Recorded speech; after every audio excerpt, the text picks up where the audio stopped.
It was night, and the rain fell, and falling it was rain, but having fallen it was blood.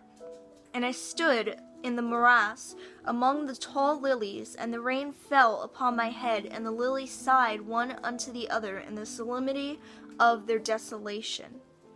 And all at once the moon arose through the thin ghastly mist, and was crimson in color.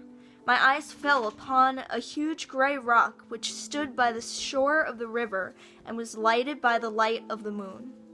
And the rock was gray and ghastly and tall, and the rock was gray. Upon its front were characters engraven into the stone, and I walked through the morass of the water lilies until I came close unto the shore, that I might read the characters upon the stone. But I could not decipher them. And as I was going back into the morass, when the moon shone with a fuller red, and I turned and looked again upon the rock, and upon the characters, and the characters were desolation. And I looked upwards, and there stood a man upon the summit of the rock, and I hid myself among the water lilies, that I might discover the actions of the man. And the man was tall and stately in form, and was wrapped up from his shoulders to his feet in the toga of old Rome.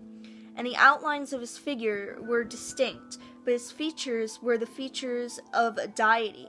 For the mantle of the night, and of the mist, and of the moon, and of the dew, and left uncovered his features of his face. And his brow was lofty with thought, and his eyes were with care. And in the few furrows upon his cheek I read the fables of sorrow and weariness and disgust with mankind in a longing after solitude.